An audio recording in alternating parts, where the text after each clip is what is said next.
I have a tough time with Michigan's schedule. I really do. I really do. Here's why. Michigan has a sneaky tough schedule. I don't even know if it's sneaky tough. Michigan fans might look at it and go, yeah, it's pretty tough.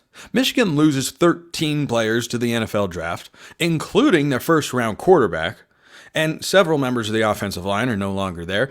And yet, when you look at preseason honoree selections at the conference and All-American level, you got Michigan players all over the place. You got Colston Loveland or Donovan Edwards or Mason Graham. I mean, you look around and you go, huh?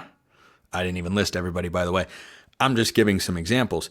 Wow, there are a lot of impact players there. The question becomes, how is Sherrone Moore going to be able to develop the last 2 or 3 recruiting classes that will make up this year's roster? It's not as if Michigan has recruited poorly over the last few cycles. Have they been at the same level as Alabama, for instance? That gives me the confidence that amidst a major change, including at the head coaching position, they can reload and stay at that sort of level? No.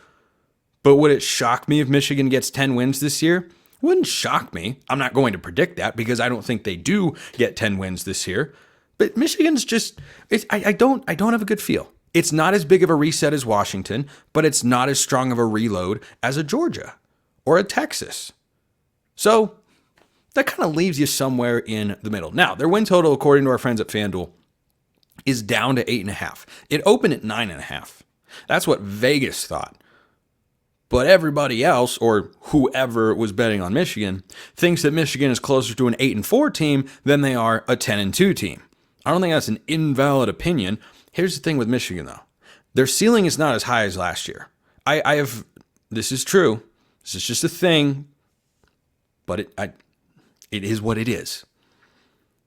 I have had Michigan fans come to my channel and comment that this year's defense is going to be better than last year's defense. I'll believe that when I see it. But not being as good as last year's defense isn't an indictment on this year's defense. That's like saying at Oklahoma during the Lincoln Riley years, our offense won't be quite as good as last year. We're going from Kyler Murray to Jalen Hurts.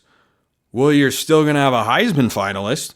You're still going to have a really good offense. Michigan's going to have one of the 5 to 10 best defenses statistically in all of college football. Probably closer to the top 5, depending on how certain games go. But how does it get closer to 10?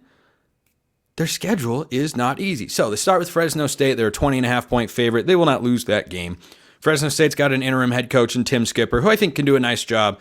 Is Michigan resetting enough to where Fresno State, who should be a good Mountain West team, goes into the Big House and pulls an Appalachian State? No, that's not going to happen. Week 2 is when it gets exciting. And here's where I have some concerns with Michigan.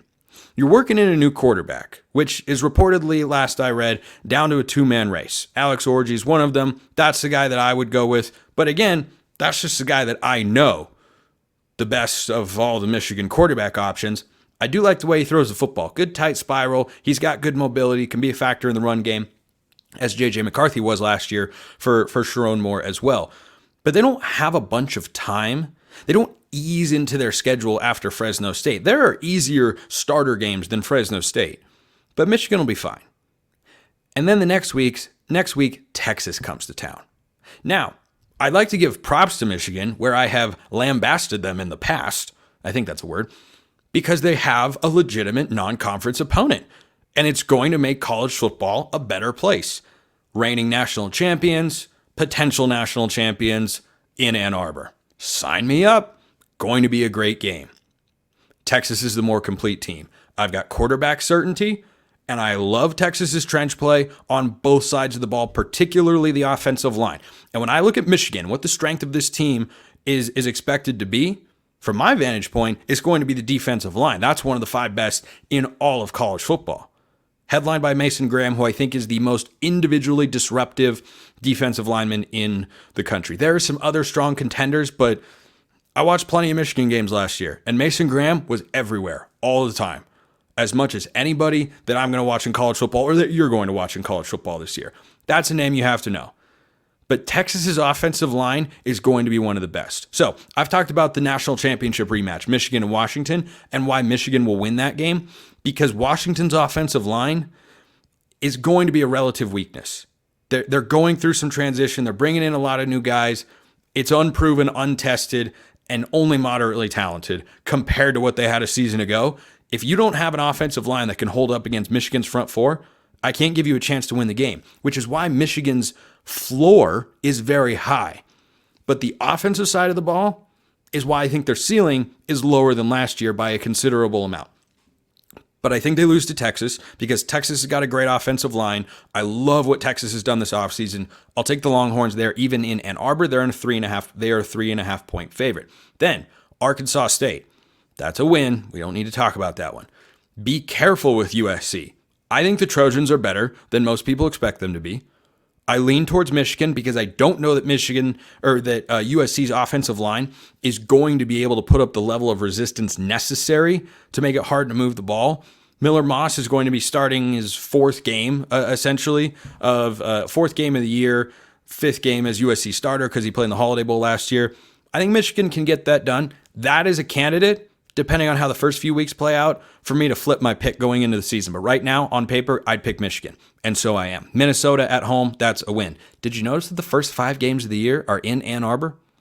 It's never bad to get some home cooking before they go to Seattle. I think they will beat Washington.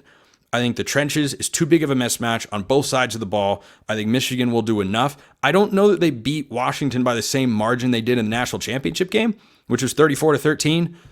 I do think they win. Probably, I would guess, in the 4 to 8 range in terms of margin of victory. So I think they go into Washington and win. Would not be surprised if the Huskies cover at home. At Illinois, I don't have high enough hopes for Illinois to pull an upset here.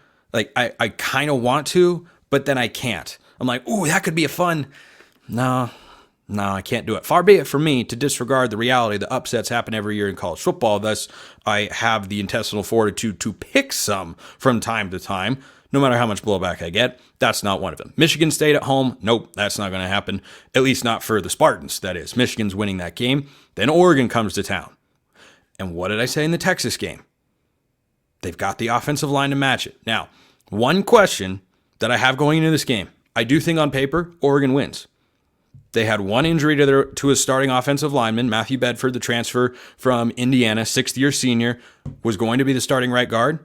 Still should be at some point in the year. Is he back for that game? And if not, how are the replacements holding up? That's a question. That's a question that I'm going to have going into that game. But if Oregon's healthy along the offensive line, they'll have one of the 10 best in college football. And I think it'll be a great battle between Oregon's offensive line and Michigan's front four. I think Oregon's got more offensive firepower in that game, and they go into Ann Arbor and win. At Indiana the following week, not going to happen for the Hoosiers. Northwestern at home. Look, David Braun might have the most under-the-radar program and team in the Big Ten this year. They went 8-5 last season. I don't know if I have supremely high hopes. FanDuel doesn't. Their win total's 4.5. I wouldn't be surprised if they go over that and are a 5-6 win team. But are they going into Ann Arbor and winning? No, I do not believe so. Last week of the regular season, at Ohio State. I think that's Ohio State all the way. So I have Michigan at 9-3, which is right around where Vegas would have that win total because they opened it at 9.5. They've dropped it down to 8.5 after getting a bunch of action on the under there. And I understand where people are at saying Michigan's going 8-4 this year. The schedule just doesn't line up for it because their biggest games are at home. If you had Oregon on the road or USC on the road, that changes the landscape of the schedule entirely. But Texas, USC, Oregon, and Ohio State, those are your 4 biggest games. You got 3 of them at home. So I think the schedule break and the style that Michigan is going to play this year allows them to maintain a high floor. I don't think the ceiling is there. I think it is not intended to be, but is a shot at J.J. McCarthy to say, oh, so-and-so quarterback who hasn't even won the job as I'm recording this show late on August 21st, 2024. Oh, it's a shot, or it's not a shot at J.J. McCarthy to say that so-and-so could come in and just repeat that success. No, it is. It is. You're not intending it to be, but you're overlooking what J.J. McCarthy brought to the table. Not big numbers, but big moments, big sequences, big throws that I don't expect whoever starts for Michigan this year to be able to make consistently. So I think the quarterback aspect makes it a little bit more challenging. If they were stronger at that position, I might go towards 10-2. Michigan, I've got them 9-3.